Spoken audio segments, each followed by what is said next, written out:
we can tell you that Robbie Gordon was behind the wall, but he's come back out. He's 15 laps down.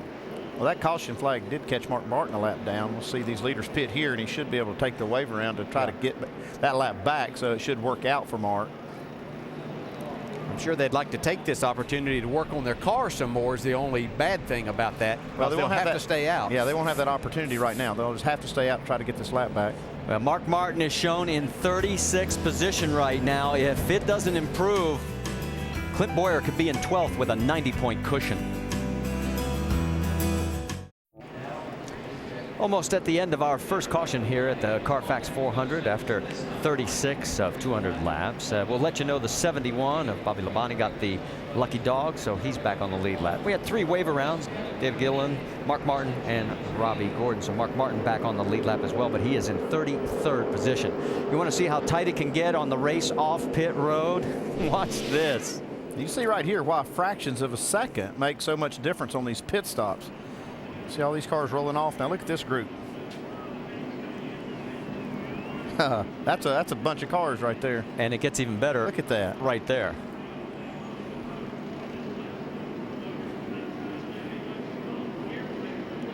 Now let's watch from this angle.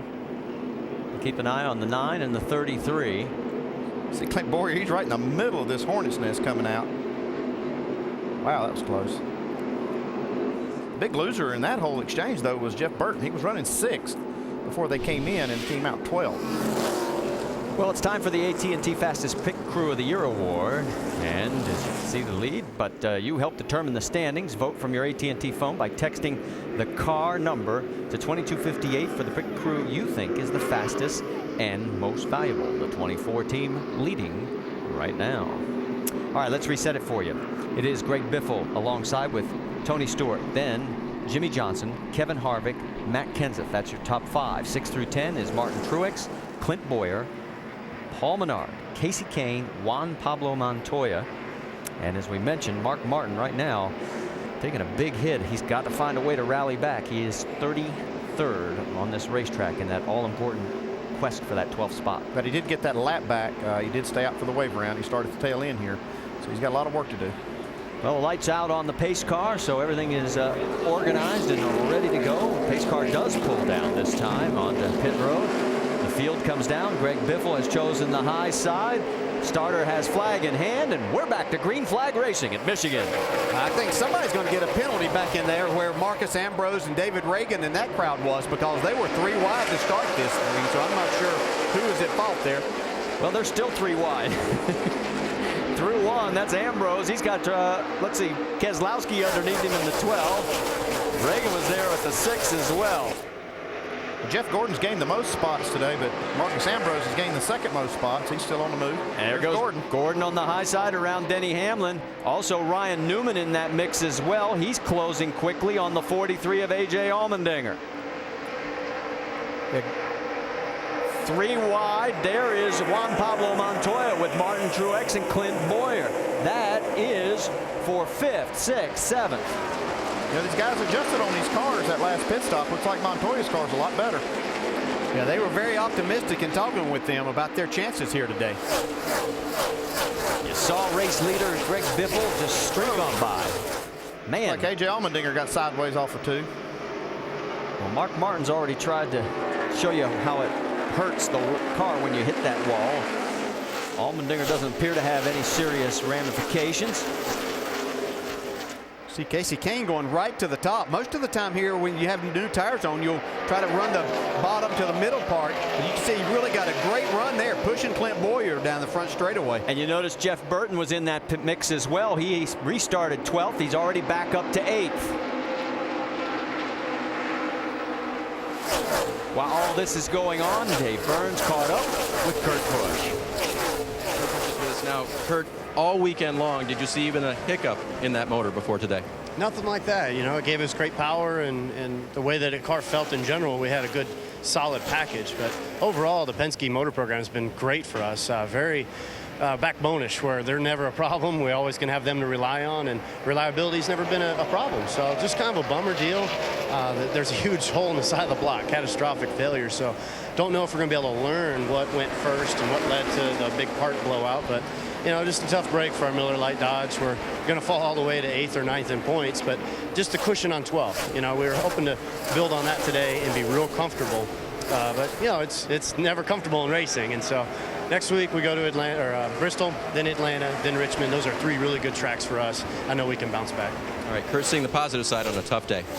Well, the negative side is right now it looks like he could drop as far as 9th or 10th in the points, and this would be the 4th result of 26th or worse in his last 8 races. That's not the kind of momentum you want heading for the chase. Let's get back to the battle at hand.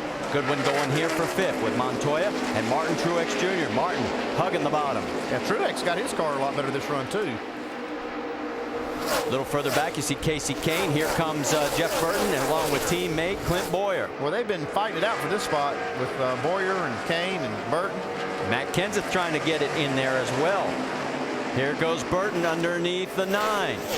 And Nice Kenseth, wide battle. yeah, Kenseth wants to try and follow him. See Kane once again making the pass on the 33, but sideways in doing it. Nose to tail action here in Michigan. Kane's running 7th, Boyer 8th, Burton 9th. This right here is exactly why the majority of drivers down there will tell you they love racing at this racetrack. If your car's not working at one place, or there's a car where you might be, you've got about 3 or 4 other choices lane-wise to go try to make the pass. Kane has now sort of opened up a little bit of ground, but there goes Burton again underneath the 33. Again, he's going to have to breathe the throttle, though. Meanwhile, the battle up front's getting a little bit better because here comes Tony Stewart closing in on Greg Biffle. And a little further back, you've got 3 wide as you've got Ludeman in that mix, as well as the 18 of Kyle Busch, Paul Menard. Busch going around the 98. Here comes the 39 of Ryan Newman. Yeah, Carl Edwards found himself in the middle of that 3 wide deal coming off before and had to get out of the gas a little bit and lost 3 spots. Now the 39 sort of falls back behind Carl, and they sort of get back into single file. And as soon as I say that, Carl dives underneath the 00. Here goes another pass on the track. You've got the 9 of Kane. Whoa, little wiggle there. Trying to get underneath the 42. Can't do it. Here comes Kevin Harvick on the left side of your screen, on the high side around Jimmy Johnson. It's kind of like you said, Dale, it takes just a few laps for that high line to really be the decided advantage. And right now you're seeing Harvick able to really make up ground on Jimmy. Looks like he's going to pass him here. Yeah, when the tires are really good, the air pressure down, they haven't gotten built up in too much heat, then you can run that bottom side. It's obviously the shorter way around. But once they get a few laps on them, people like Kevin Harvick can go to work up on top, Doc. Indeed, that is the case, DJ. And Kevin Harvick, when he made his pit stop a moment ago, they took the tires off, talking about low air pressure. Take a look at what the left front tire looked like. There was a big chunk missing off of the shoulder on the left front tire. They called the Goodyear folks down. The Goodyear guy said, we think it's low air pressure. The team disagreed, said, no, not that low. We're a little bit concerned. And that's off the points leader's car. Yeah, that kind of concerns me too, Doc. You see that little chunk out of there. You know, if that's from low air pressure, then you'd probably want to hedge that just a little bit, although that's going to cost you some performance if you have to pump it up. See Harvick still making that high line work. He's going into the 2nd spot around Tony Stewart now.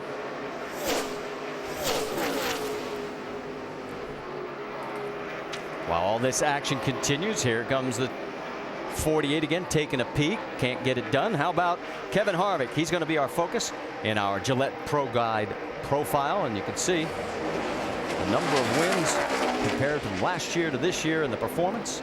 And right now, Kevin not waiting like he had been the last few races to sort of sneak his way to the front. He's been battling up there. He is the fastest car on the track right now. There's your top 4, Biffle, Harvick, Johnson, and Stewart. And a little bit further back, there's Martin Truex Jr. after 47 of 200 at Michigan. Next weekend, it's on to Bristol, Thunder Valley, the NASCAR Nationwide Series. Friday night, 7 Eastern, ESPN, and the NASCAR Sprint Cup Series next Saturday at 7:30 Eastern on ABC. Make note of that. Countdown starts at 7 Eastern, also on ABC. just past one-quarter distance of this race. Jimmy Johnson led the first 14 laps. Greg Biffle went by him, and you're looking at the race for the lead. Biffle and Kevin Harvick in the top 2 spots, Rusty and Brad. Yeah, both of these guys are flat flying out there. Greg Biffle, we talked earlier in the countdown show, this team, this Roush team, is on fire right now. They've righted the ship. They're looking good. And last time by, the fastest lap on the racetrack, Greg Biffle and Kevin Harvick, both of them bumped